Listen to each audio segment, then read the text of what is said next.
Okay, good evening, everybody. Shh. We have a full house.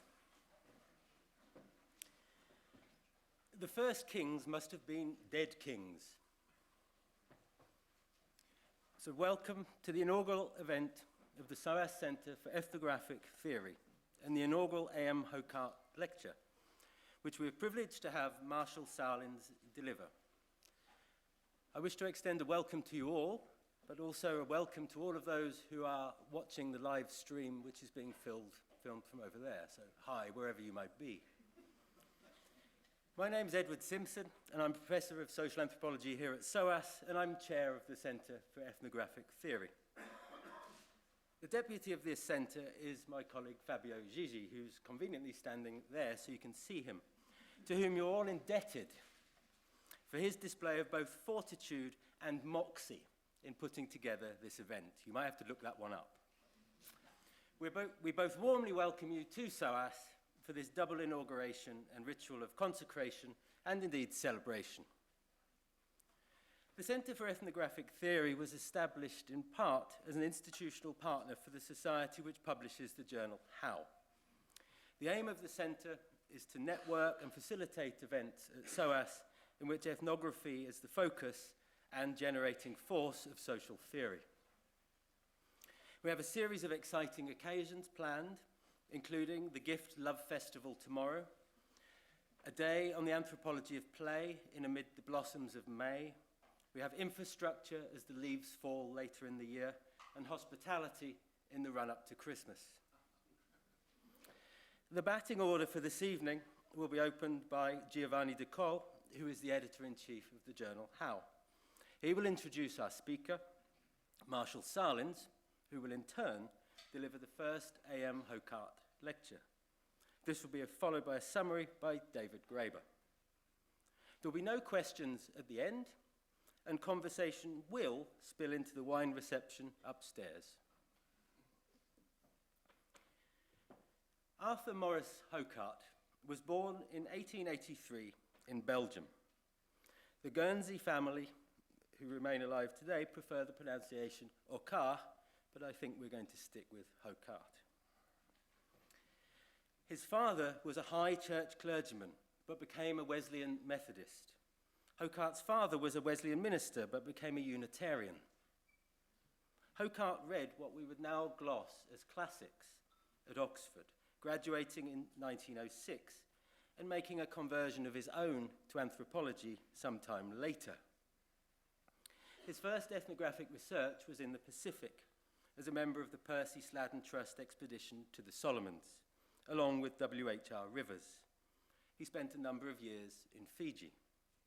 He returned to Oxford to study anthropology, and between 1915 and 1919, he served as a light infantryman. After the war, he was appointed Archaeological Commissioner for Ceylon. In 1934, he was elected Chair of Sociology at Cairo, a seat that had previously been kept warm by Evans Pritchard. In 1935, Hocart was awarded the Rivers Memorial by the Royal Anthropological Institute, for fieldwork he'd conducted in Melanesia, Polynesia, and Ceylon. Radcliffe Brown and Malinowski overshadowed Hocart during his lifetime. Perhaps this was due to his retiring disposition. Perhaps this was due to his irascible style. Perhaps it was also due to the unorthodoxy of his views. And certainly, his premature death in 1939 at the age of 55 cannot have helped his cause. Arguably, however, his work is now less out of time than his rivals of the past. Hocart's friend and congener, Fitzroy Richard, the 4th Baron of Raglan, first revived him in the 1950s, bringing out 5 volumes of writing and papers. The Hocart mantle was again taken up in the 1960s by Rodney Needham, who compiled a bibliography of his work and ensured the republication of The Life-Giving Myth and The Kings and Counsellors, as well as a new volume, Imagination and Proof. although that title is perhaps more Needham than it is Hocart. Hocart's thought was bold, it was unpredictable, and it was challenging. Evans Pritchard notes that Hocart was, I quote, a fine practical linguist with some 14 or 15 languages. Hocart's questions were big and they were bold, focused on the comparative anatomy of human society and the theologies and mythologies of kinship and kingship. Reading Hocart makes you jump, makes you start. He encourages a liberal and fertile style of investigation. He reminds you of the power of curious questions and the allures of adventuring in the mind. Reading Hocart is a challenge. He makes you think differently. And on that note, and in that spirit, I take great pleasure in launching both the Centre for Ethnographic Theory and the first A.M. Hocart lecture. So over to you, Giovanni.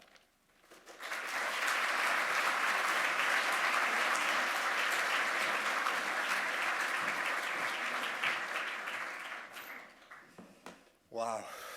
Good evening. So, it's been something, huh? So I've been blown away by your talk, Ed. In fact, I'll be leaving very soon.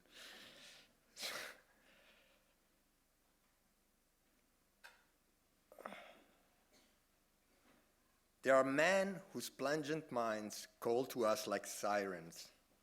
Their sudden thoughts pierce throughout the press and distractions of ordinary concerns, give a surer sense of direction, and turn us into more rapid and exhilarating courses. It is Rodney Needham writing. Fortis called the same man a neglected pioneer, Biderman a neglected master. The man is, of course, Arthur Maurice Hocart. Now, more than one reads Hocart, the more one realizes that he ranks amongst those mythical precursors and thinkers such as Giambattista Vico or Friedrich Nietzsche. Arguably, he has been there before many. De Foucault before Foucault, de Latour before Latour. So to give you an example, the other day I was chatting with House Managing Editor Sean Dowdy, so unfortunately he can't be here, and he reminded me of a passage in Kings and Chancellor. I quote, "We, the British, differs only in having lost faith in methods to which most people on earth still look to give them a prosperous existence. It is not that we no longer wish we could make rain, but that we have given up trying." Now, I just returned from Rio. I can definitely suggest you don't need more rain falling on this lush and chilly island. But one cannot avoid noticing in this passage the reflection on symmetrical and reverse anthropology and the nature of belief, which have recently concerned a number of thinkers in our discipline. Or take this passage, I quote again, "Long ago, man ceased merely to live and began to think how he lived. He ceased merely to feel life. He conceived it." Once wonder how anthropologists have accepted Agamben caesura between bare and qualified lies as a Roman invention, or drawn on Foucauldian notion of biopower, accepting that the sovereign power concerned with health and fertility of the population is a modernist break. The return and turn to vitalism and animism, or the resurgent interest in ethno-theories of life and even well-being and happiness, invite us to return to Hocart wisdom. Again, out of all the phenomena contributing to life, man formed the concept of life, fertility, prosperity, vitality. What matters then is not keeping alive, but living well. What counts is abundance of life, well-being, or welfare. It is ritual, for Hocart, the quintessential technique of life-giving. And both ritual organization and government has the same life promotion purposes. So Hocart's main concern, which we'll explore today, is a theory about the beginning of government And against Hobbes' idea, the man invented government to get away from violence or anarchy. He proposes that government, instead, originates out of ritual. So, but enough with neglected masters. So there's a man tonight who is not as neglected as Hocart, but one for which Hocart's work was critical to everything he has written since 1977, when he discovered his papers. This man is our divine guest, Professor Marshall Sahlins, University of Chicago. Before this lecture, Marshall sent me CV, and I was really assailed by this greatest sense of vertigo, you know.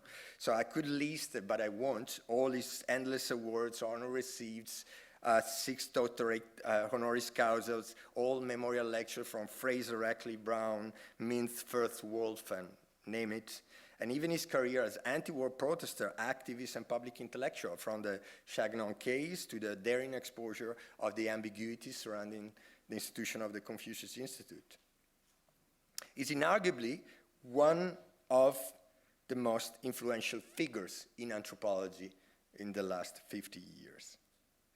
He went to revolutionize ecological and economic anthropology, culture to culture change, to illustrate the relation between structure, event, and agency. In his recent years, attention has shifted to larger issues of comparativism and universal structures of kinship and political order. At 83, he stirred the anthropological community by proposing what could be considered a Kantian groundwork to a metaphysic of human kinship. In 1972, he wrote an essay which has currently 6,708 citations on Google Scholar. Utility governs the study of culture because it governs the culture that studies, writes Hocart. And Sahlins' essay, The Original Affluent Society, rewrote primitivist misconceptions of hunter-gatherers as focused on warding off starvations, by leading us to rethink this society where the work week doesn't exceed 19 hours, material wealth is a burden, food is abundant, and people are peaceful and happy. That essay changed our established conception of economy and affluence. Today, Marshall invites us to rethink the origin of the political order. For me, it's the greatest honor of all to inaugurate the center and the Hocart lecture with the man whose strength and vitality has sustained Howe from the very first days. The most brilliant yet funniest anthropology I know. I give you Marshall Sahlins.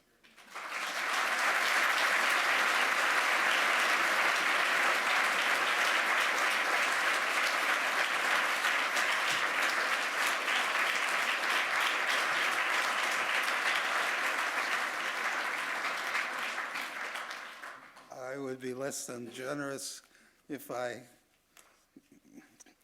denied that he's the most brilliant. There are at least, I can see at least dozens of anthropologists in this room I would trade brains with, not to mention experience.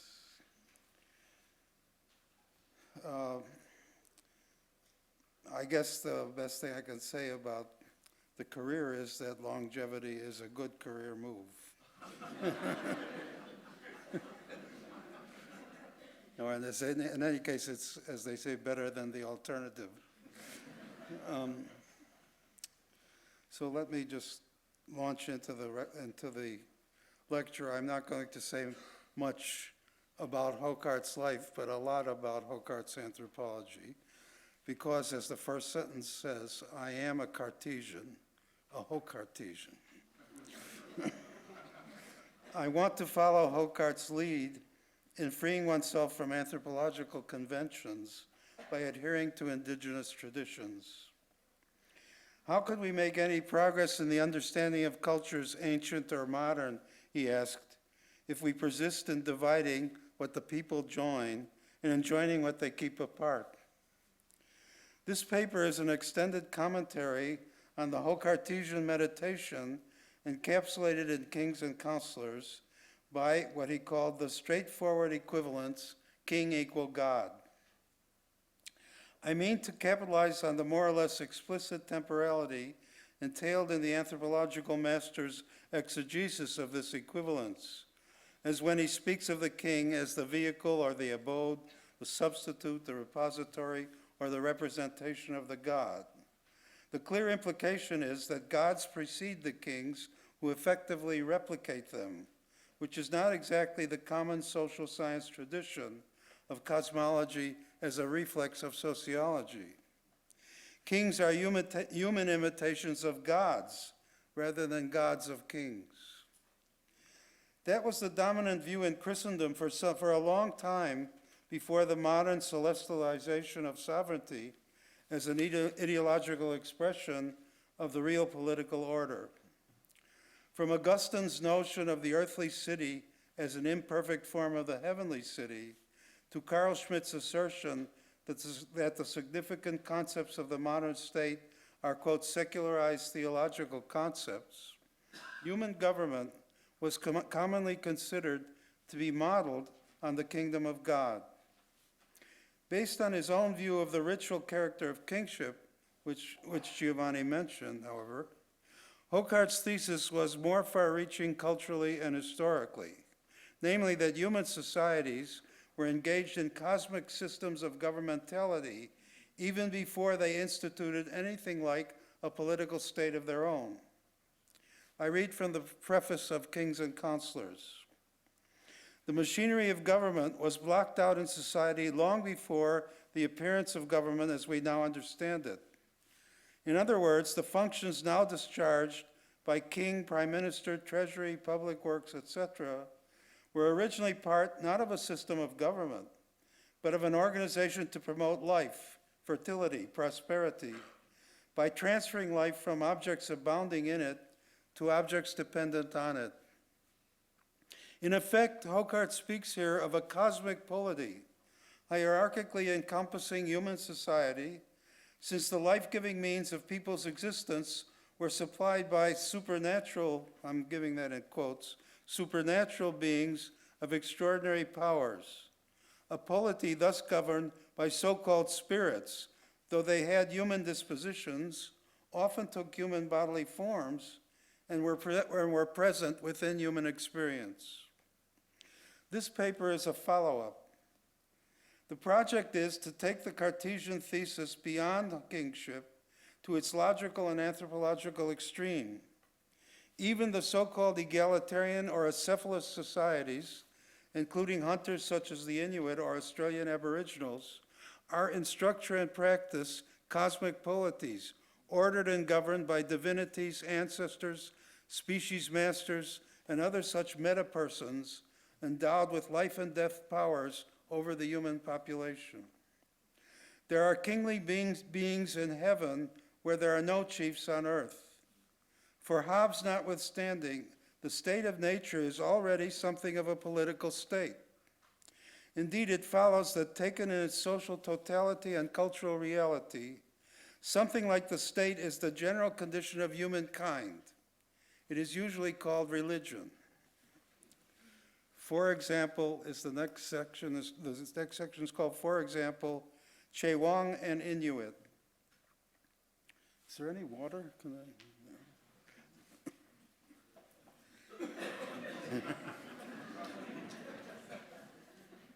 Still or sparkling?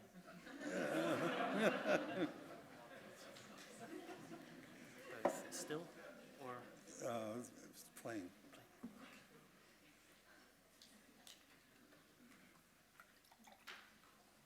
Thank you. It was easier than a bathroom break. It's okay. Let me begin with a problem in ethnographic perspective that typically leads to a cultural mismatch between the ancestral legacy of the anthropologist and her indigenous interlocutors. I know this is a problem since for a long time I lived with the same contradictions I now see in Signe Howell's excellent study of the Chewang of the Malaysian interior. Although Chewang society is described as classically egalitarian, it is in practice coercively ruled by a host of cosmic authorities, themselves of human character and meta-human powers. The Chewang are a few hundred people organized largely by kinship and subsisting largely by hunting. But they are hardly on their own.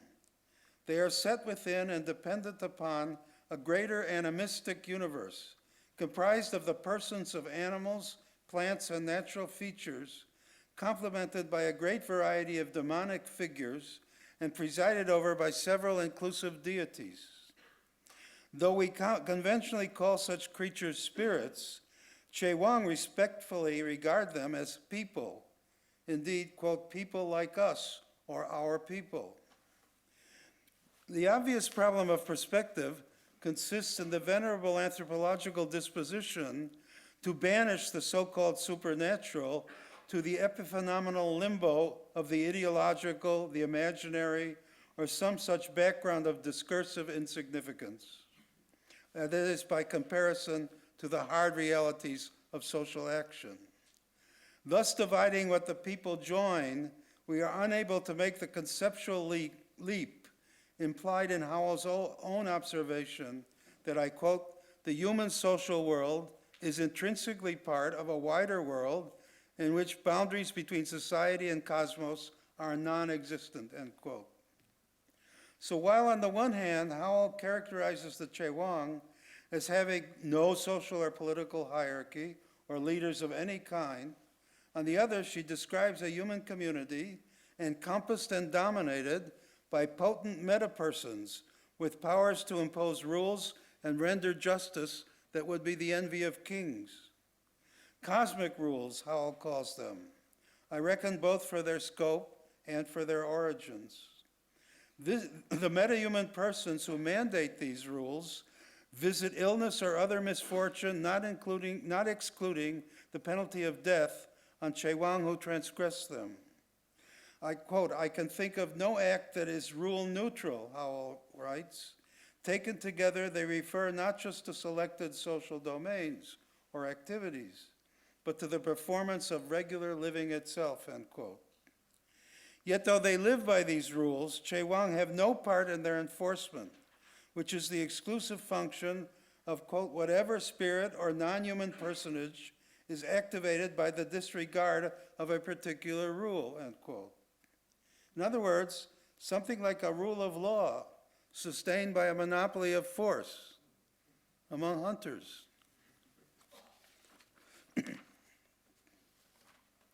When Signe Howell first visited the Che Wang in 1977, she found them obsessively concerned with a tragedy that happened not long before.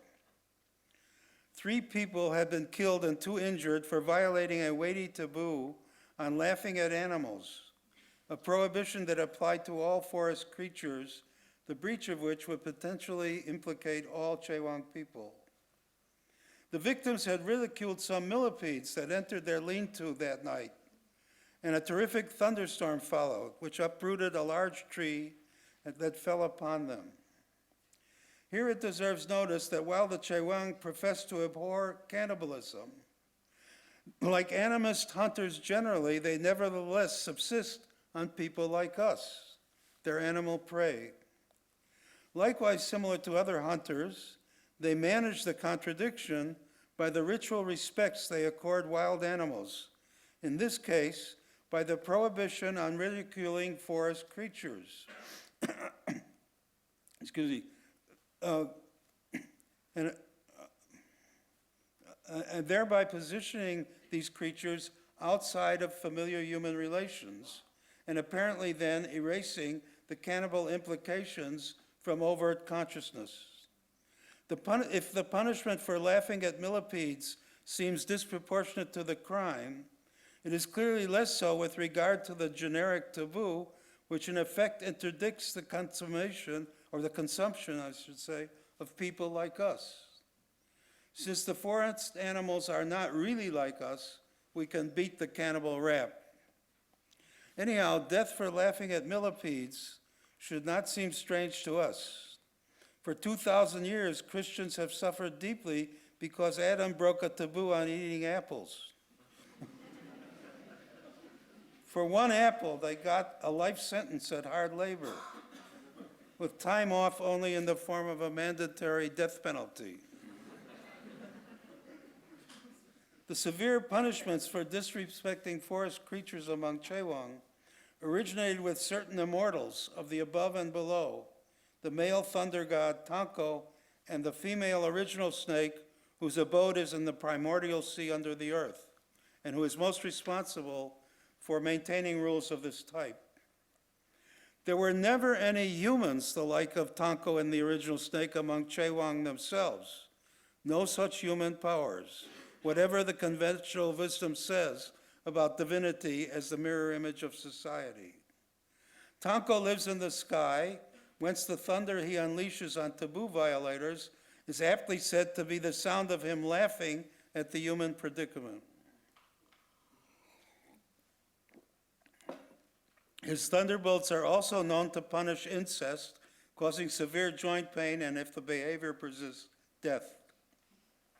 On his frequent visits to Earth, he indulges in contrasting sexual behavior, relations with distantly rather than closely related women, and with beneficial rather than fatal results. For without his sexual exploits, there could be no Chewang people. Tanko descends to have intercourse with all human and animal females, which is what makes them fertile. Menstrual blood represents the birth of children he has sired, children unseen and unknown to their mothers as they ascend to the heavens to live with their father.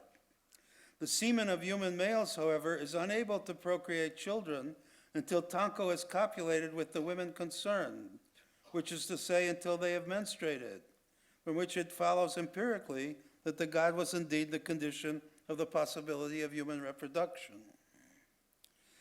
Without replicating the extraordinary catalog of so-called spirits compiled by Howell, suffice it for present purposes to indicate the range from female familiars who marry the human individuals for whom they serve as spirit guides, through various kinds of ghosts, especially dangerous to small children, to the 27 subtypes of harmful beings who were once human and of whom Chewang say they want to eat us.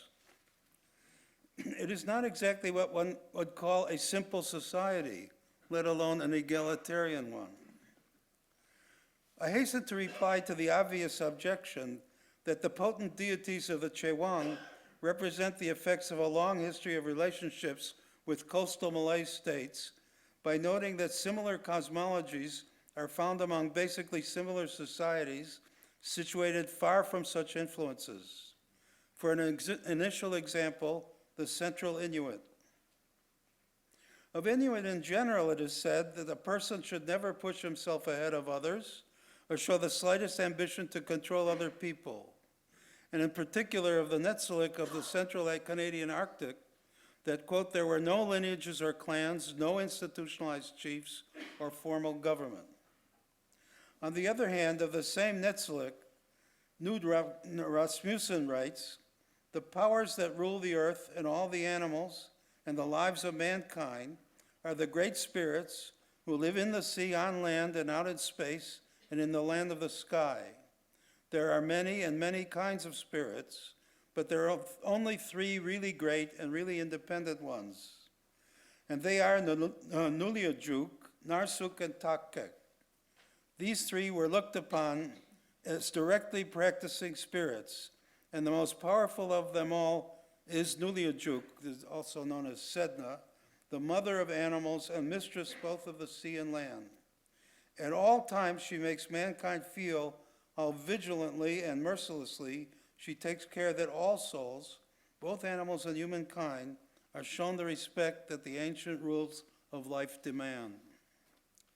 Ruling their respective domains, Nuliajuk or Sedna, who rules the sea and the land, Tatkek or Moonman, who rules the sky, and Narsuk or Sila, who rules the meteorological forces of the air, these three great spirits were widely known under various names from East Greenland to the Siberian Arctic, which affords some confidence in their antiquity and their indigeneity.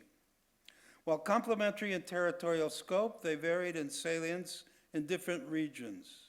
Among Central Inuit, who will be the focus here, Sedna was, quote, the supreme deity, as Franz Boas reported in his first fieldwork. Mother of the major sea animals, Sedna at times dominated Sela and Moonman, deputing them to unleash their powers on Inuit who violated one or another of her countless taboos. As in some traditions, she is also the creator mother of all humanity, she effectively rules the lives of mankind, as Rasmussen observed.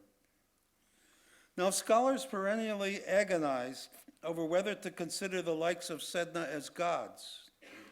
Too often, some promising candidate is rejected for failing to closely match our own ideas of the deity, an act of religious intolerance with the effect of promulgating the Judeo-Christian dogma that there is only one true God. But as Hocart said, why not call them gods? For it happens that Hocart thus posed the question in regard to a close analog to Sedna, who happened to be among Winnebago people, namely, as he pointed out, an immaterial being in control of animal species.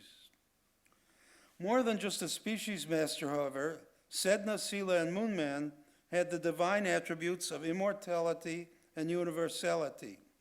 All three were erstwhile humans who achieved their high stations by breaking with their earthly kinship relations, in the event setting themselves apart and over the population in general.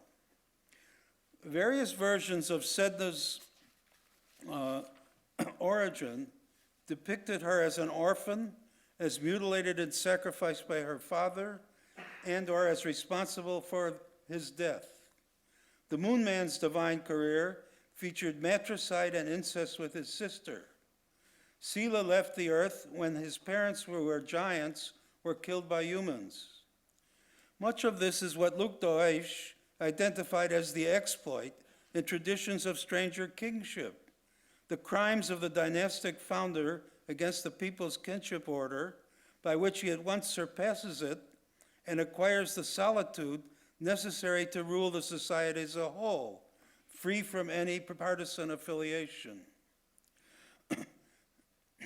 And while on this matter of kingship, there is this: as the ruling powers of earth, sea, air, and sky, all of the Inuit deities, in breaking from kinship, thereby become territorial overlords. Transcending kinship, they achieve a kind of territorial sovereignty. The passage from kinship to territory was an accomplished fact long before it was recognized as the classic formula of state formation. It is what the gods did. Like Chewang, the Inuit could pass for a model of a so-called simple society were they not actually and practically integrated in a complex society of cosmic proportions. In the territories of the gods dwelt a numerous population of metahuman subjects, both of the animistic persons indwelling in places, objects, and animals, and disembodied free souls, as of ghosts or demons. Boaz wrote of the animistic persons that the invisible rulers of every object are the most remarkable beings next to Sedna.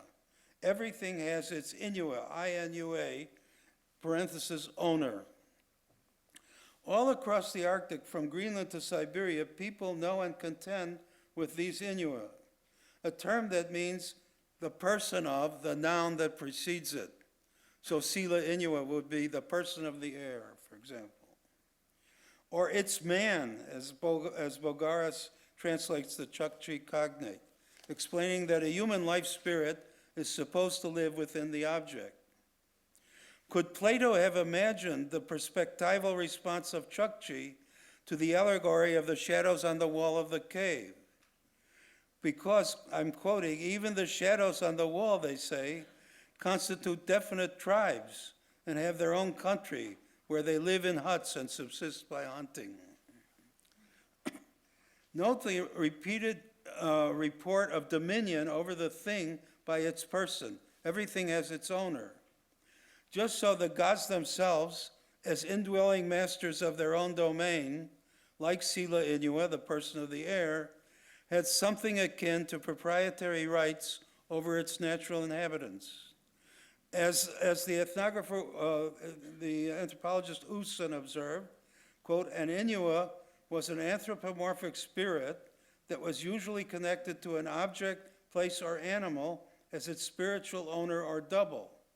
The Inuit, that's the plural of the sea, the moon, and the air, could be considered spiritual owners of their respective territories. Here, then, is a preliminary implication that will be worth further exploration. Socially and categorically, divinity is a higher form of animism. That's how it works in Boaz's description of Sedna's reaction to the violation of her taboos on hunting sea animals. By a well-known tradition, the sea animals originated from Sedna's severed fingers. Hence, a certain mutuality of being connected her to her animal children. For its part, the hunted seal, in Boaz's account, is endowed with greater powers than ordinary humans. It consents that the hunter has had contact with a corpse by the vapor of blood or death he emits, breaking a taboo on hunting while in such condition. The revulsion of the animal is thereupon communicated to Sedna, who in the normal course would withdraw the seals to her house under the sea, or perhaps dispatch Sela on punishing blizzards, thus making hunting impossible and exposing the entire human community to starvation. Note that in many anthropological treatments of animism, inasmuch as they are reduced to individualistic or phenomenological reflections on the relations between humans and animals, these interactions are characterized as reciprocal, egalitarian, or horizontal, whereas in social practice, they are often three-part relations involving also the master person of the species concerned, in which case they are hierarchical with the people in the client position. Or rather, the entire Inuit community is thereby put in a subordinate position, since sanction also falls on the fellows of the transgressor.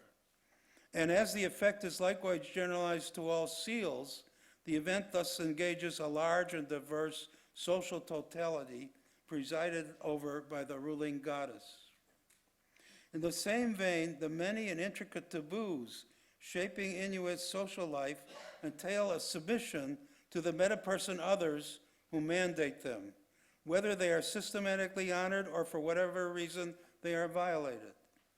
Of course, submission to a greater power is evident in the punishment for transgressions of these taboos, but the same is implied even when the rule is followed. For more than an act of respect, to honor a taboo is effectively a form of sacrifice, involving the renunciation of some material or social good in favor of the higher power who authorized it. Unlike Chewang, the Inuit were apparently not totally covered by so-called cosmic rules, but as Rasmussen said, they had their rules of life, and these were pervasive enough, especially the numerous prohibitions attending the hunt and disposition of the game, and those concerning menstruation, childbirth, and the dead. The taboos were mainly attributed to Sedna, as were the sanctions that range from sickness and accident to starvation and death. It is sometimes said that because Sedna is the mother of humankind, she is especially dangerous to women in connection with menstruation and childbirth. But as she is not everywhere the human ancestress, the more fundamental motivation would be that she is the mother of animals, and the principle involved in her animosity to women is an eye for an eye in response to the murder of her children. Again, everything follows from the animist predicament that people survive by killing others like themselves. When her taboos are respected, Sedna is the source of human welfare, providing animals to the hunters, but because people are constantly killing her children, she is generally dreaded, the stern goddess of fate among the Eskimos, Rasmussen says. Nor is she the only one to fear. Omnipresent and likewise seeking revenge are the ghosts of people and animals whose deaths were not accorded the proper ritual respects. All the countless spirits of evil, wrote Boaz, are all around, striving to bring sickness and death bad weather, and failure in hunting.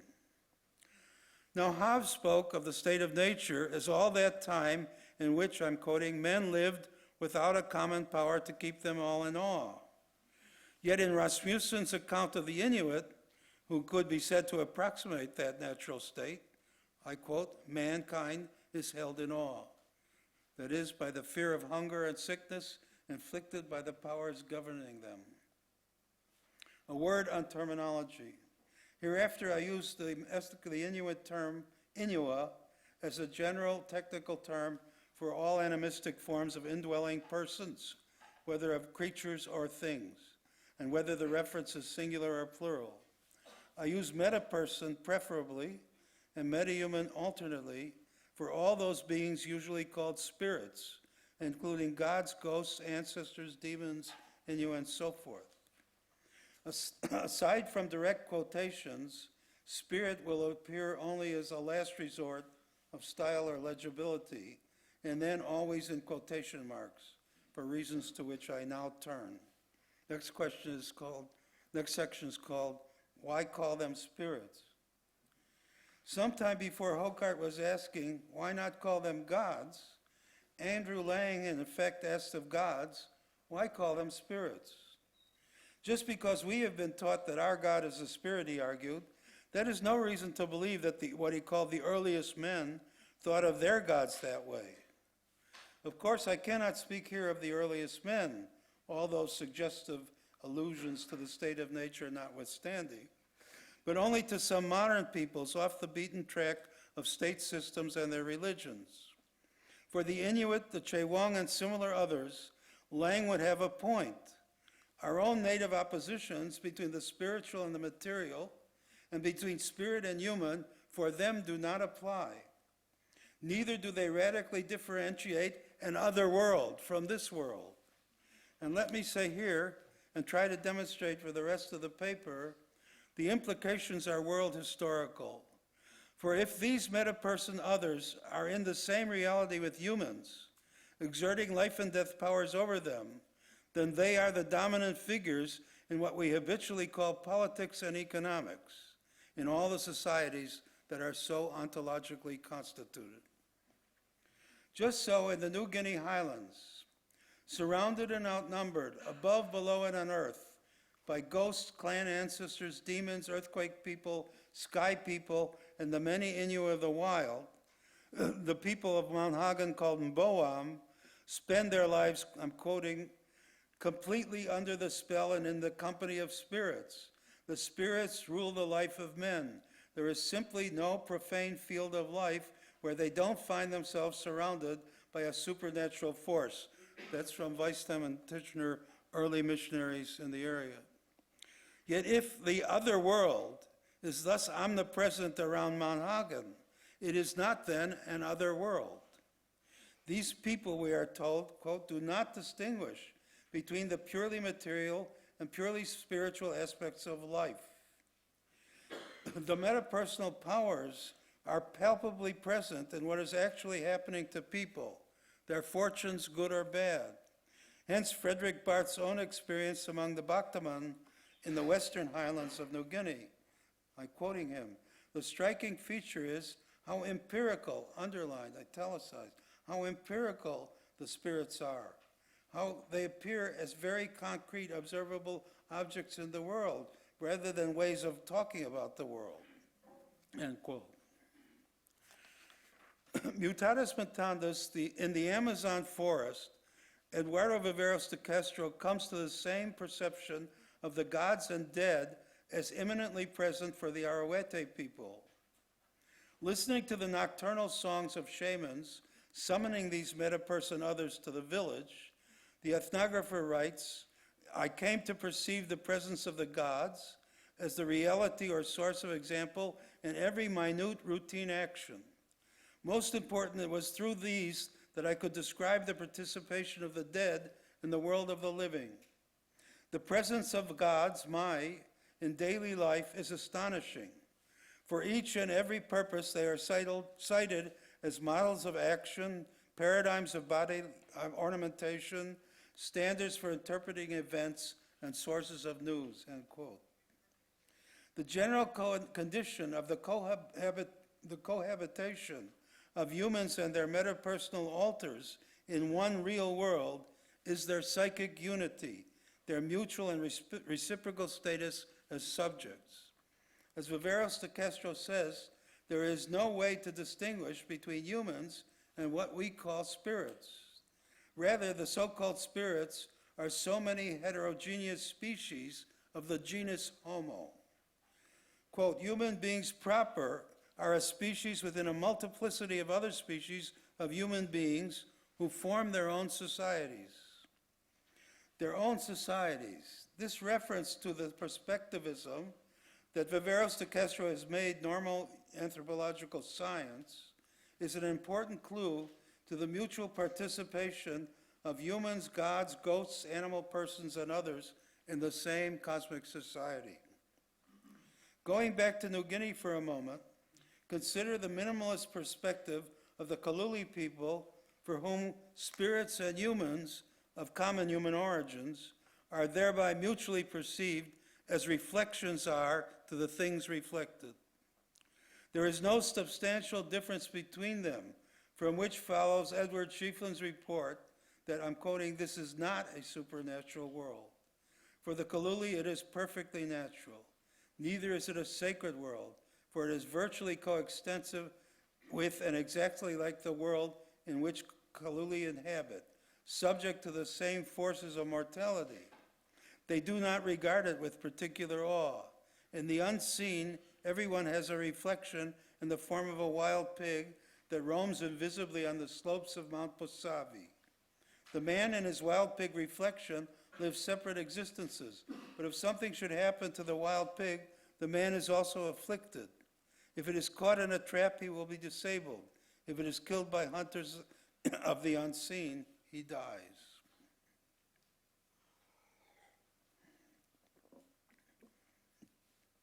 So it is in the elaborated perspectivism of many Native Americans, including Inuit.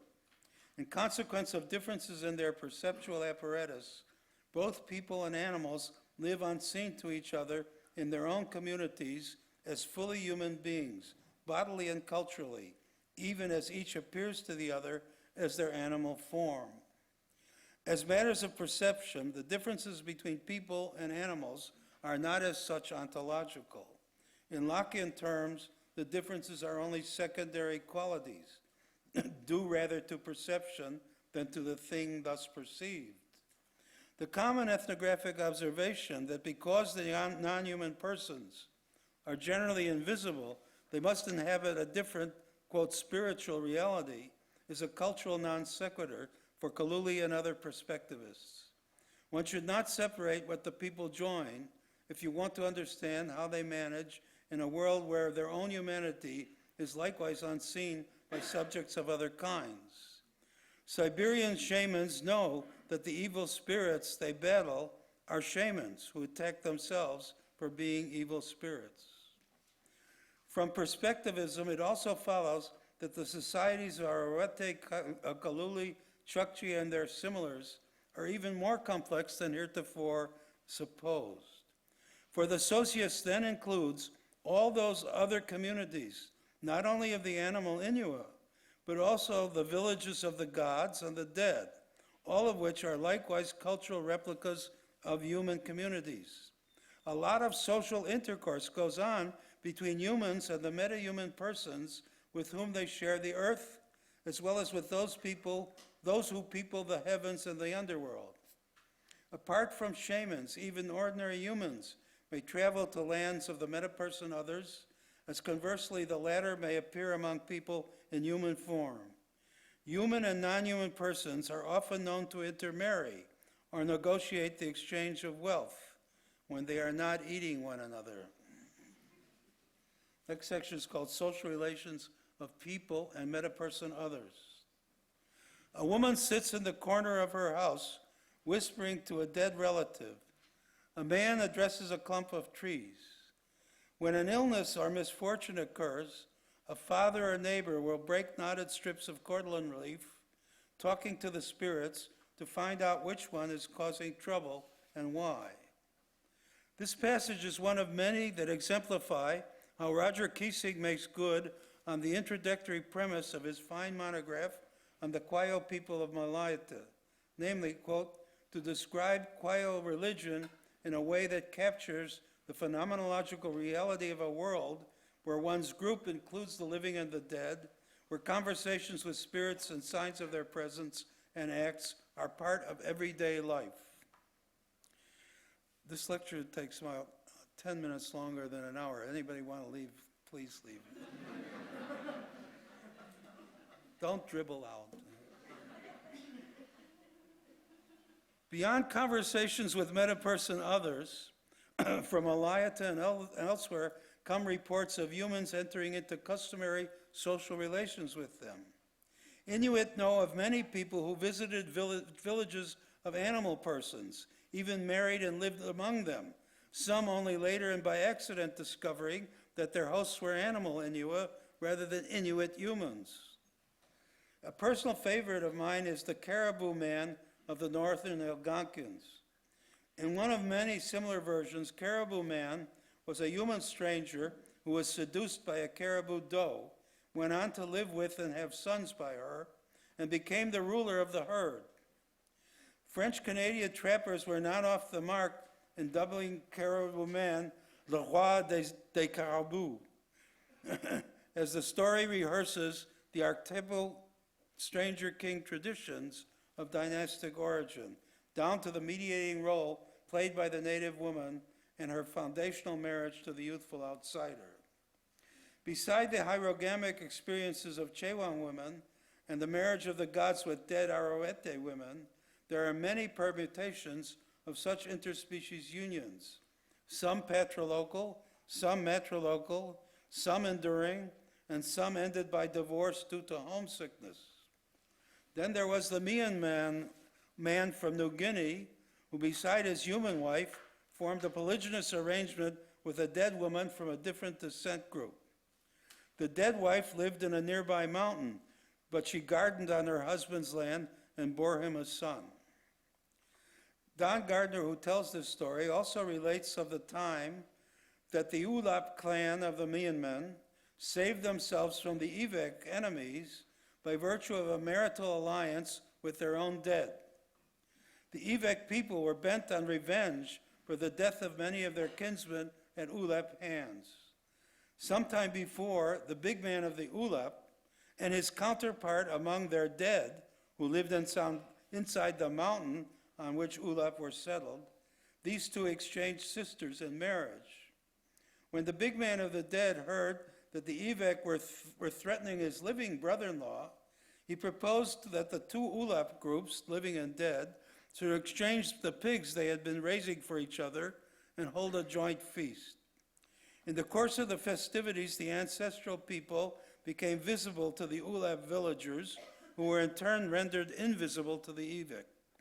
So when the Ivek enemies came, they could not find the Ulap, although 3 times they attacked the places where they distinctly heard them singing. This is not a myth. Throughout the western Myanmar area, this account, Don Gardner assures us, has the status of an historical narrative.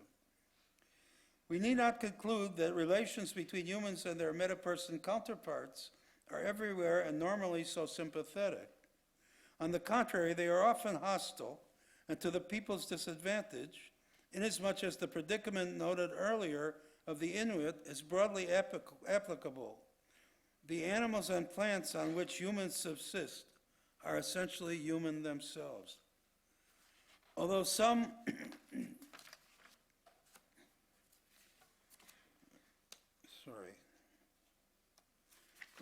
anthropologists have been known to debate whether cannibalism even existed, it is hardly a rare condition. The religion of many societies known to anthropology, especially those where hunting is valued, is a system of mutual cannibalism. For even as the people kill and consume people like us, these metaperson others retaliate more or less in kind, eating away human flesh by disease or starvation. All over the Siberian forest, for instance, I'm quoting, humans eat the meat of game animals in the same way that animals feed on human flesh and blood. This is the reason why sickness, experiences a loss of vitality, and death in the human community as a whole are understood as a just payment for the successful hunting, both in the past and the future, of the animals. As already noted, their own vulnerability helps explain why many hunting peoples take efforts to evade a reputation of cannibalism, which they might explicitly profess to abhor, as by the taboos which enjoin respect for the animals and or distance the people from the animals from the sociability prevailing among people. The next section is called Meta-Person Powers That Be. As already noted, humans often interact socially with a hierarchy of meta-human others, including species masters or gods, such as Sedna, who encompass and protect the individual Inua in their purview. These hierarchies are organized on two principles, which in the end come down to the same thing. One principle is the proprietary notion of the higher being as the owner of his or her lesser persons. And secondly, the Platonic or classificatory notion of the one over many, whereby the owner is the personified form of the class of which the lesser persons are particular instances. One can find both concepts in Viveros de Castro's discussion of the Arouete term for metahuman masters. The term na connotes ideas such as leadership, control, responsibility, and ownership of some resource or domain. The na is always a human or anthropomorphic being, but other ideas are involved as well. The na of something is someone who has this substance in abundance. Above all, the na is defined by something of which it is the master. In this last connotation, he is at the same time the representative of and represented by that something. End quote. Although in a spasm of relativism, Pascal famously said that a shift of few degrees of latitude will bring about a total change in juridical principles, you can go from the Amazon forests or the New Guinea highlands to the Arctic Circle and Tierra del Fuego and find the same ethnographic descriptions of greater meta-persons as the owners of lesser ones. European of the Western Highlands of New Guinea say that people get into trouble because everything has a father, using father in the sense of owner. I'm quoting Joel Robbins. In dealing with nature, then, the European are constantly faced with the fact that the spirits hold competing claims to many of the resources that people use.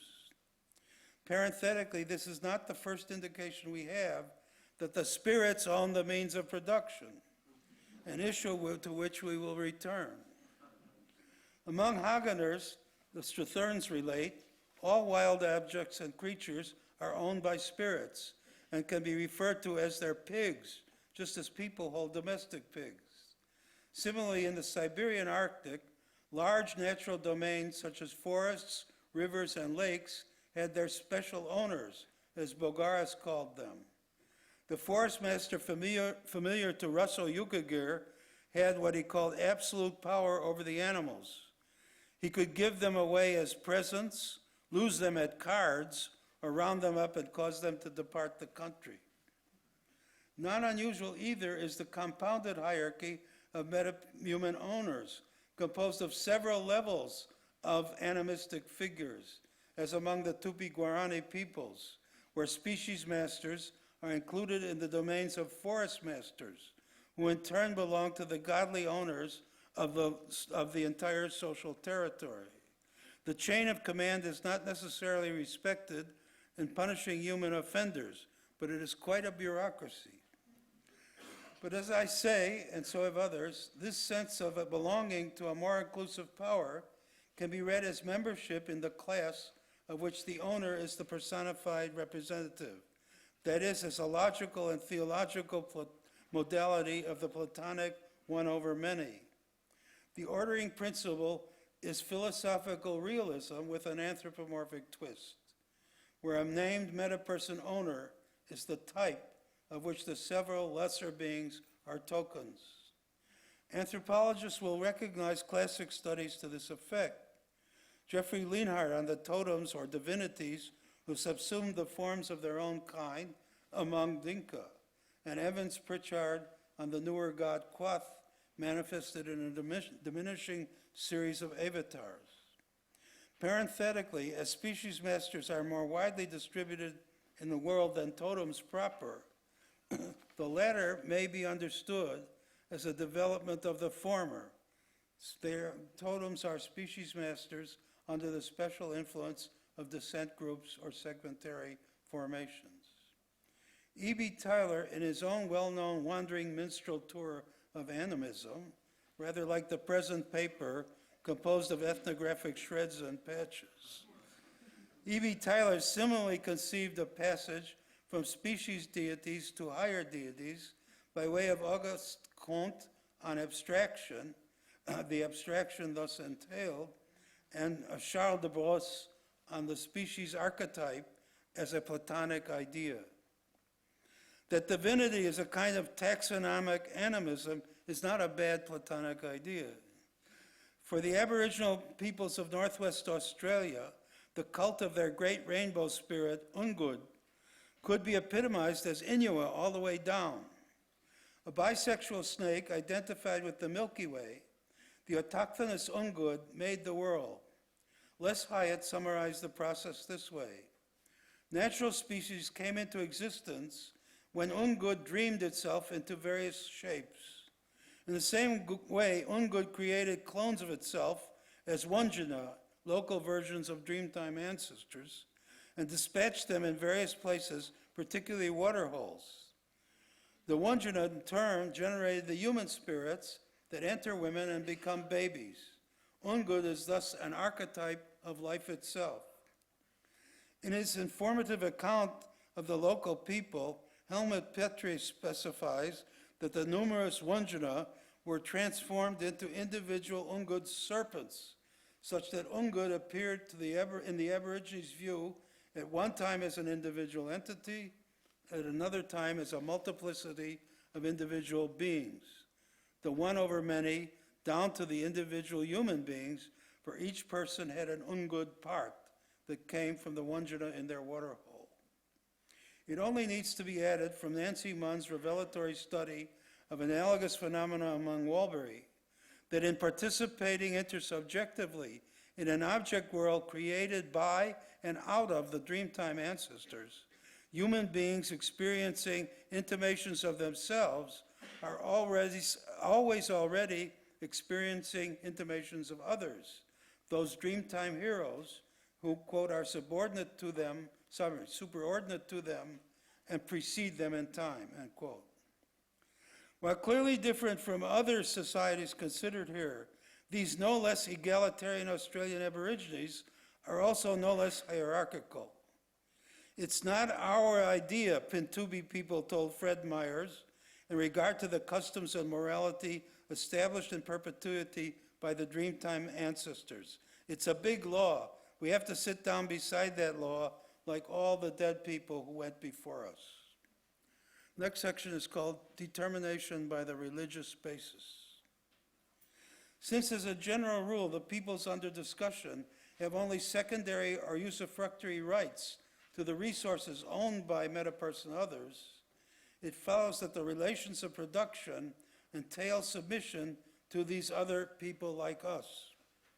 In conventional terms, it could justifiably be said that the spirits own the means of production, were it not that the spirits, so-called, are real-life metapersons who are the means of production. Not only are such metapersons ensouled in primary resources, they thereby become the primary agents of the process. Subjects in their own right, they are the arbiters of the success or failure of human efforts.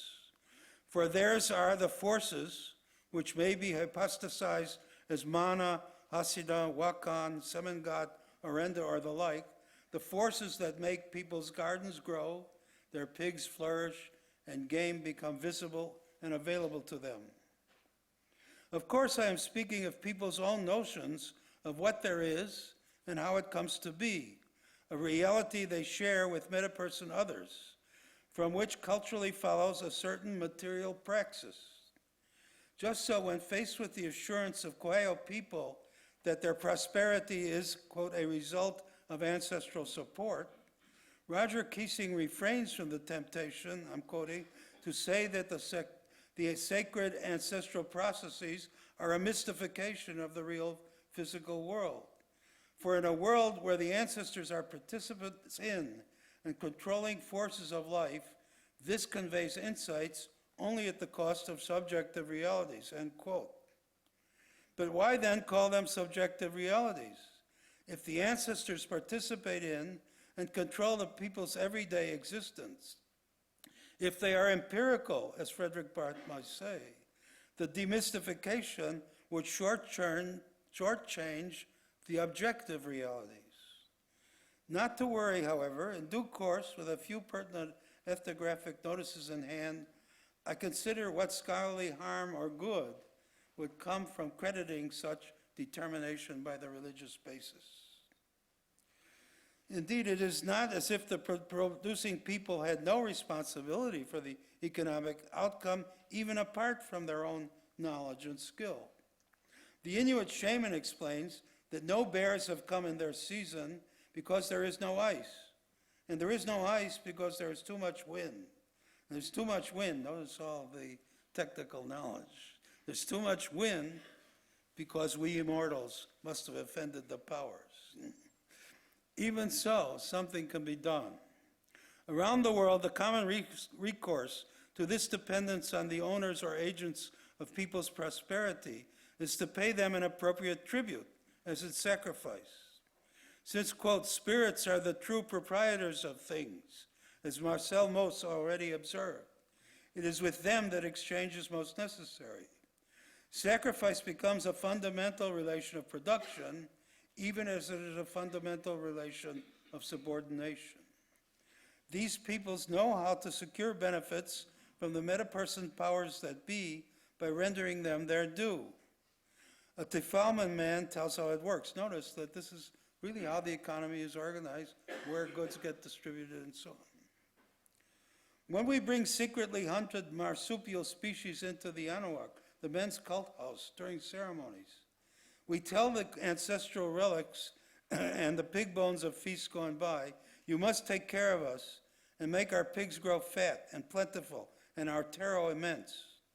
As soon as we told them this, shortly afterwards, we see the results in our gardens. They do just what we petition, end quote. For all the hubris, however, the Tifalmen are really not in control. Edmund Leach notably remarked of such sacrifices that the appearance of gift and reciprocity notwithstanding, the gods don't need gifts from the people. They could easily kill the animals themselves. What the gods required, said Leach, are signs of submission. What the gods and the ancestors have, and peoples such as Tifalmen seek, is the life force that makes gardens, animals, and people grow.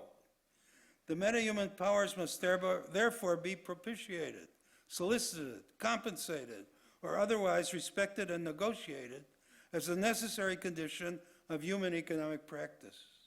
Or as Hocart had it, based on his own ethnographic experience, there is no religion in Fiji, only a system that in Europe has been split into religion and business. Hocart knew that in Fijian, the same word, dakadaka, refers indiscriminately to work, as in the gardens, or to ritual, as in the gardens. So why call it production? How can we thus credit human agency if it is the ancestors, according to their own inclinations, who make the taro grow, or if it is Sila Inua, the air person, and the bears themselves who make hunting successful? In a few golden pages of his recent work, Beyond Nature and Culture, Philippe Descola argues persuasively that our own common average native notion of production fails to adequately describe human praxis in a metahuman cosmos, where even animals and plants are thinking things, res cogitans. The appropriate anthropology should rather be Hocartesian than Descartesian. Rather than a subject-object relation in which a heroic individual imposes form on an inert matter, making it come to be according to his own plan, at issue here are intersubjective relations between humans and the metaperson others whose intentions will be decisive for the material result. Descola can conclude from his Amazonian experience that it is, quote, meaningless to talk of agricultural production in a society where the process is enacted as interspecies kinship. I quote, Ashuar women do not produce the plants they cultivate. They have a personal relationship with them, speaking to each one so as to touch its soul and thereby win it over, and they nurture its growth and help it to survive the perils of life, just as a mother helps her children.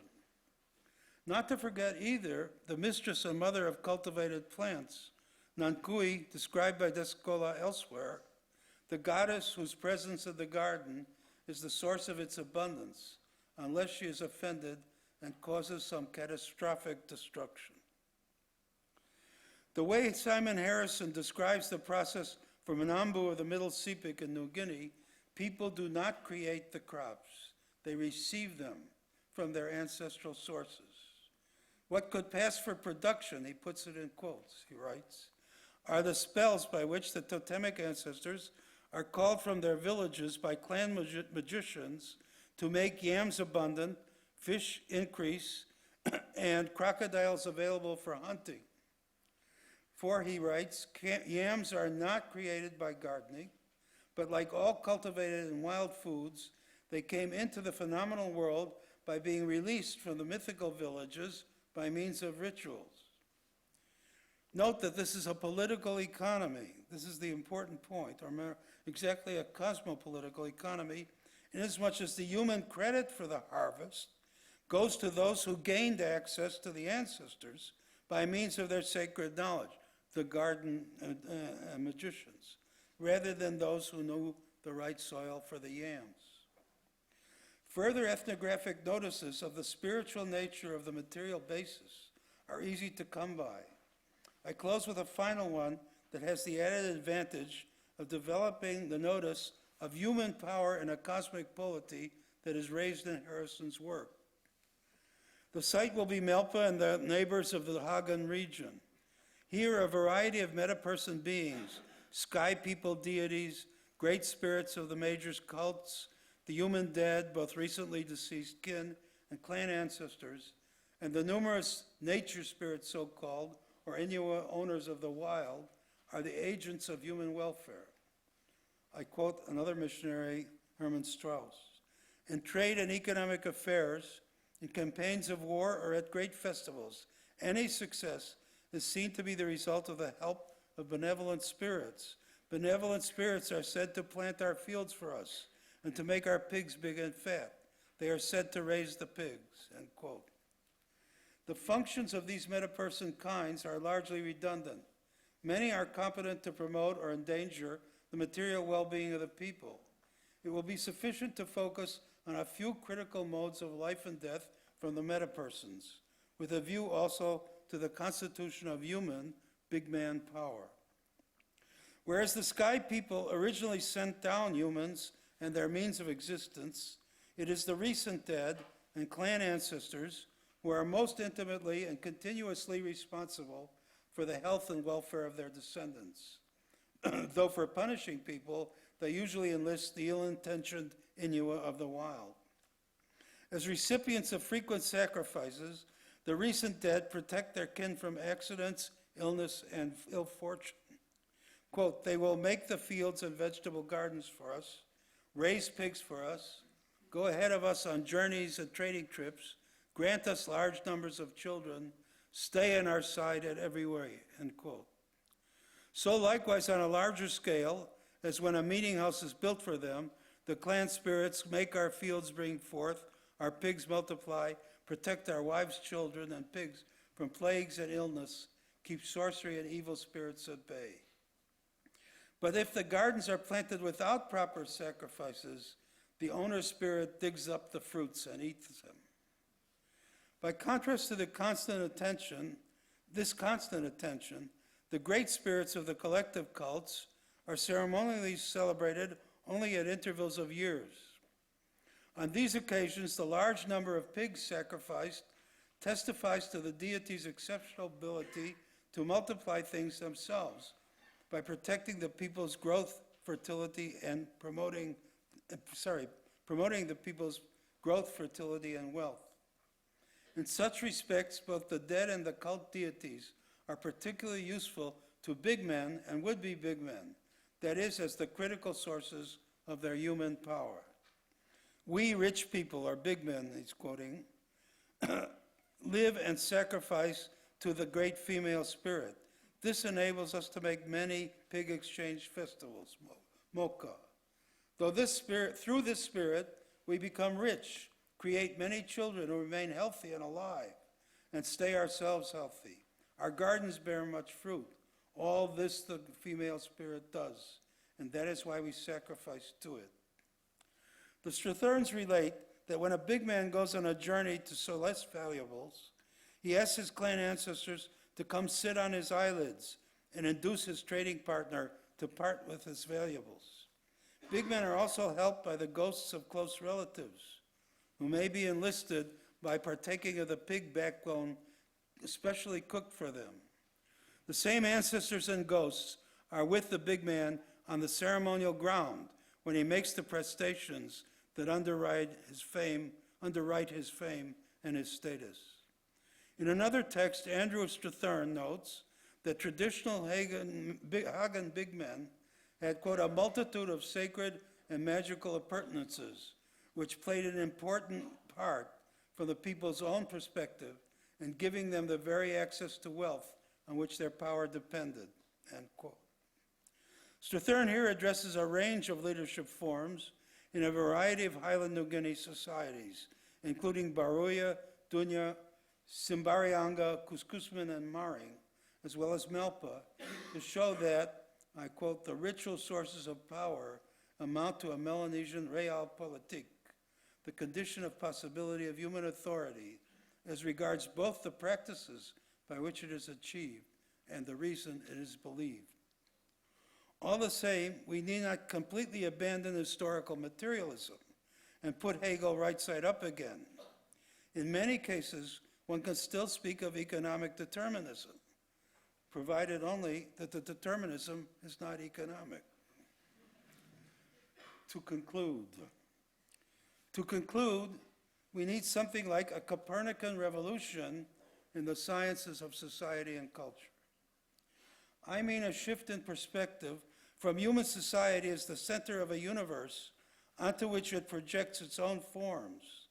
That is to say, from the received Marxist, Durkheimian, and structural functionalist conventions to the ethnographic realities of people's dependence on the encompassing meta-person others who rule earthly order, welfare, and existence. As suggested earlier, the state of nature has the nature of a state. It is anything but society against the state, unless you're talking about events like the Hawaiian overthrow of the taboos or the Arapman overnight conversions to Christianity. I often wondered about Klaus' thesis about society against the state. How could these people be against something they never experienced? Now I know. They do experience it. For Durkheim, God was an expression of the power of society. People knew that they were constrained by some power, but they knew not whence it came, so they invented God. But if what has been said here has any cogency, it is better said that God is an expression of the lack of power of society. Finitude is the universal human predicament. People do not control the essential conditions of their existence. I have made this unoriginal and banal argument too many times, but if I could just say it once more, if people really controlled their own lives, they would not die or fall sick, nor do they govern the weather and the other external forces on which their welfare depends. The life force that makes plants and animals grow or women bear children is not their doing. And if they reify it as mana or semingod or the like, and attribute it to external authorities otherwise like themselves, this is not altogether a false consciousness, though it may be an unhappy one. Vitality and mortality do come from elsewhere, from forces beyond human society, even as they evidently take some interest in our existence. Must be people like us. But so far as the relation between cosmic authorities and the human social order goes, in both morphology and potency, there is no equivalence between them. As I have tried to show, especially by egalitarian and chiefless societies, neither in structure nor in practice do they match the powers above and around them. What Viveros de Castro says in this regard of the Tupi-Guarani peoples generally can be widely duplicated among classically acephalous societies. How to account, he asks, how to account for the coexistence of, on one hand, a loosely structured organization with few social categories, absence of global segmentation, weak institutionalization of interpersonal relations, lack of differentiation between public and domestic spheres. How to account for that on one hand, with, on the other hand, an extensive taxonomy of the spirit world, an active presence of that world in daily life, and a thoroughly vertical, Gothic orientation of thought. Societies such as the Arawete reveal how utterly trivial any attempts are to establish functional consistencies or forced correspondences between morphology and cosmology, or between institution and representation. Even, end of quote.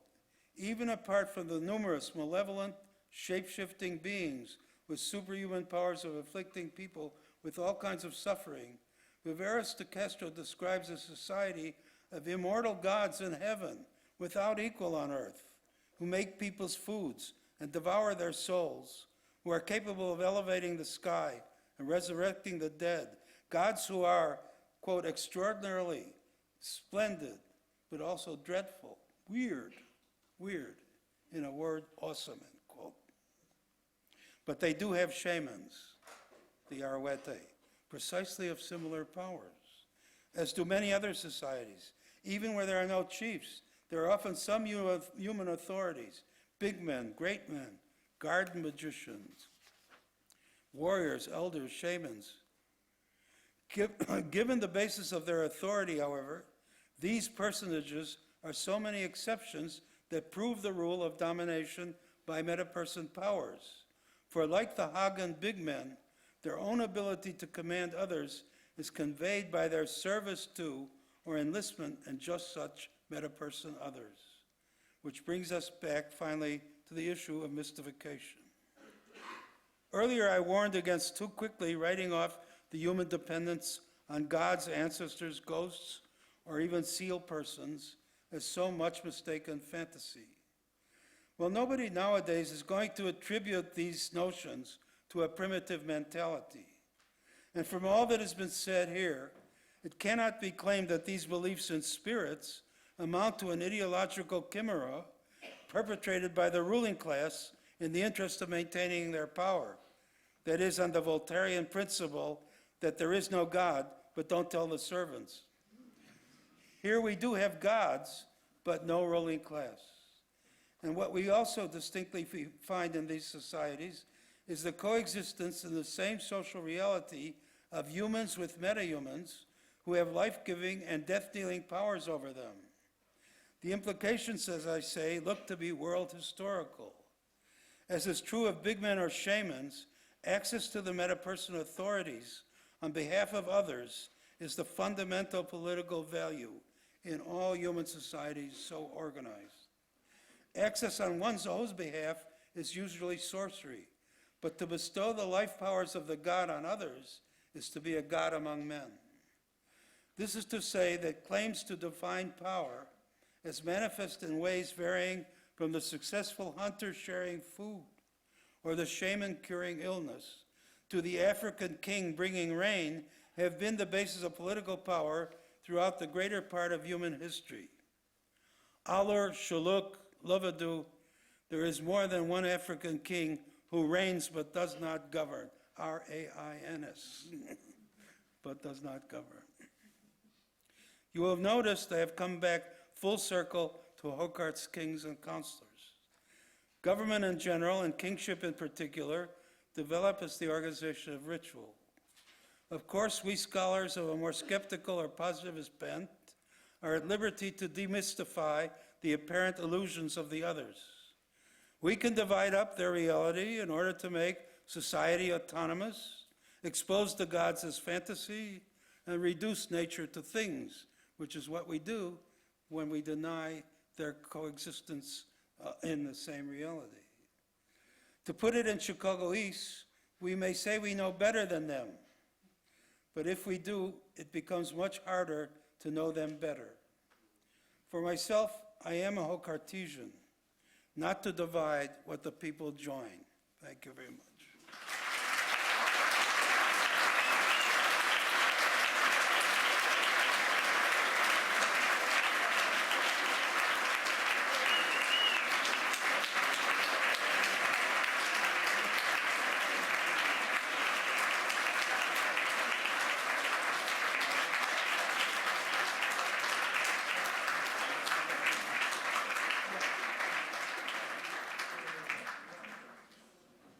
Now, this was a real Hocartesian circulation of vitality, Marshall. Thank you so much. It shows that anthropology is still alive and kicking.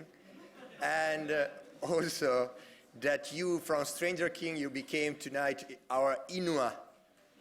So from the master now to the student,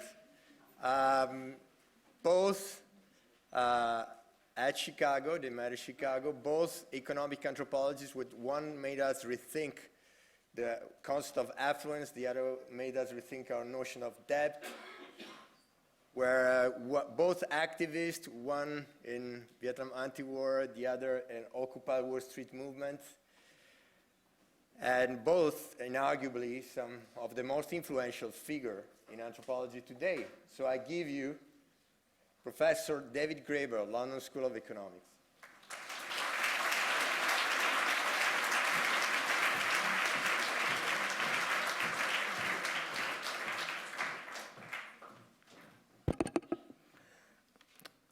Well, the essay we've just heard is, well, it's a foray. It's meant to rile people. I mean, you could say it's like a provocation for the centuries, in a sense.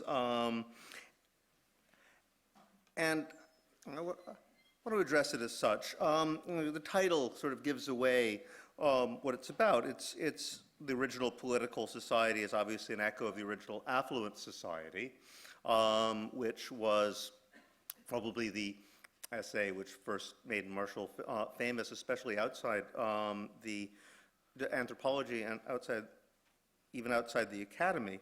It's a work of evolutionist anthropology that upended virtually all of the then familiar evolutionist assumptions about what people then called primitive living, and was of primitives living in precarious fear of natural forces, locked in a desperate struggle for existence. Actually, he argued, hunter-gatherers tend to lead lives of equality and leisure.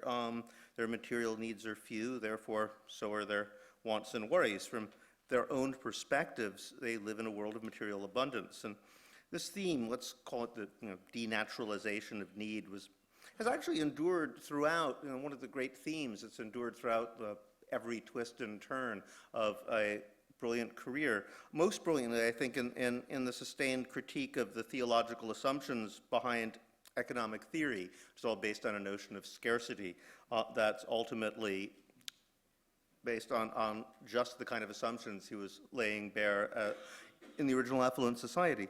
But if you actually take that critique of economy as theology, of political economy as an ideology, rather than a simple reality seriously, ultimately you have to come to the conclusion that you can't see these same hunter-gatherers or simple agriculturalists as living in some kind of carefree Edenic state after all, because from their own perspective, they don't. They are indeed living in a precarious state of sorts under the power of arbitrary forces beyond their control. They're just not the forces we would imagine. So, in a way, this essay is asking us to take seriously our commitments as anthropologists, and I think that really means rethinking almost everything. I mean, there's a whole series of real challenges being thrown out here to reconceptualize the world in Hocartian or Hocartesian terms. So I'm just going to throw out three where I think this might lead us if we really take this seriously, as indeed I think we should. First is an argument about states. The essay is remarkable for throwing out our concepts into complete disarray by noting that the cosmos, among so many of these ostensibly egalitarian societies, seem to operate just like we think a state should operate, with laws, punishment, property right, chains of command, a monopoly over at least certain forms of force, and ultimately arbitrary sovereign power on top of the whole arrangement, in Spittian terms. But is what's being described here really a state, or is our concept of a state itself that's in dire need of revision? I think that's something we should really talk about. It seems to me that we should have been doing this a long time ago when we first, the concept of the chiefdom, for example, where you can have elaborate kingdoms which don't have a state, has already thrown the gauntlet down in that regard, and we didn't pick it up. We keep falling back on these very increasingly frayed and shop-worn concepts like state, which no one seems to consider what it would really mean to say that some of these principles are really old and have nothing to do with what we consider states. Second of all, that leads to an historical question. And the historical question is, how much are particular institutional structures, dispositions, or arrangements that we do consider characteristics of states and kingdoms and similar hierarchical political arrangements, or even constituted of them, actually do derive, as Hocart said, from ritual. And there's actually really good historical evidence that would suggest Hocart was a lot more right than we've been willing to give him credit for in this regard. Going back to the Paleolithic, I've been doing a little research on this myself recently. There's actually evidence for what really looks like dramatic forms of hierarchy as long as 25,000 years ago in the Pleistocene, that never, however, seemed to amount to any cumulative growth of classes or state-like entities. So you have these things pop up with these dramatic sort of people in these very elaborate costumes that took thousands of hours to create, and elaborate rich burials, and it seems to be this flash of theatrical sovereignty which never leads to anything, almost as if theatrical royalty comes before the real thing, which is exactly what you would imagine if what Marshall is arguing is in fact the case. But I think most of all, I think we really need to think harder about what we mean by an egalitarian society. And here I think, the gauntlet is well thrown. And also why the desire for such an arrangement even exists in the first place. Egalitarianism, of course, isn't the same as equality. To say people are equal is simply to say they're the same in some way. Obviously, we're never going to have a society where everybody's the same in all ways, nor would one want to. Egalitarian is a principle that people should be the same in some way, or more likely several ways, that are considered particularly significant. And when everybody feels everyone should be equal in the ways they consider the most valuable or important, one can perhaps then speak of an egalitarian society. The question raised by this presentation, I think, is why we so frequently have societies, such as the Inuit, the Chewang, and so forth, where those who we would be inclined to identify as humans, persons, members of society, all feel they should be equal, because ethnographers are accurate in observing that's how people feel about each other Inuit, other Chewang, but at the same time insist they live in a cosmos full of powerful beings whose relations with them and with each other does not conform to these principles at all. The overall cosmic polity in which they live in is not like that. So, you have to understand both. Why is it that they think of themselves as living in this larger structure and take that seriously, but also say why they think relations with other Inuit, other Chewang should nonetheless be based on a principle of equality. Now, No, because if there was no distinction whatsoever between metapersons and people who you consider Chewang or Inuit, that would be unlikely to be the case. So what, that all turns on the question, which I think is very well highlighted in the paper. What is the difference here? I think we've been getting it wrong. And I think Marshall's quite right to say that spirits is kind of a dumb word. And it blinds us to what's really happening. The core of the distinction here, and I'm not counting the animals because, from a perspectivist perspective, they're just people, right? So they kind of have the same social structure as we do. So, but the metapersons, what is the distinction between metapersons and other Inuit, other Chewang, and so forth? The core of the distinction does not, I think, as Marshall points out, does not lie in the fact that they are invisible or mostly invisible, immaterial or mostly immaterial, more powerful, that they defy the laws of logic or physics or anything like that. The main distinction is that they don't die, or at least that they have a different relation to the cycle of biological reproduction and death that characterizes humanity. For instance, some are ghosts, so they're already dead, but it doesn't seem to stop them. They result, in a certain sense, abstractions, such as the Platonic masters of the animals, who are precisely that principle of abstraction that makes a species what they are and allows them to physically reproduce and endure, even if animals normally meet them precisely when they're dying because you just killed them. Hence, the conclusion that any society or cultural order lacks the power to maintain or reproduce itself, but has to somehow import that vital power from outside. And I think this leads to another question, which is about what is it about the condition of mortality, the fact that we all know we're going to die, that brings about a desire for equality? Because it's mortals specifically want to be equal with each other. Well, why is that? Why are humans so uniformly dissatisfied with their own mortality to begin with? What's the problem? Nobody else seems to have it bother them very much. Animals don't seem to really care. Why is it that we instead generate abstractive eternal forms of mortal beings that we feel bad about killing? Does an awareness of the limits and finitude of our existence, which lie behind both the sort of stranger king logic that allows for the emergence of autocracy, but also paradoxically the desire to transcend our tradition and create a model of eternity by becoming all the same? I think this is the kind of questions that's raised, and this essay is, is really a shot across the bows. I think the appropriate response is to say to the discipline, let's see if we as a discipline are really capable of raising ourselves to the challenge.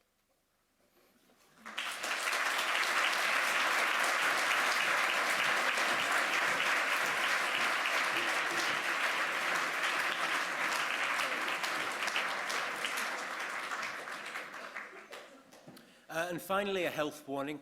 Please look out for the metahumans on the way home. Before you go home, I'd like to invite you all upstairs for a drink on behalf of the Center for Ethnographic Theory and the Department of Anthropology at SOAS. Thank you all very much for coming. It's been a wonderful series of discussions. I'd like to thank Giovanni, David, and last but not least, Marshall, for giving such wonderful talks. So thank you all very much.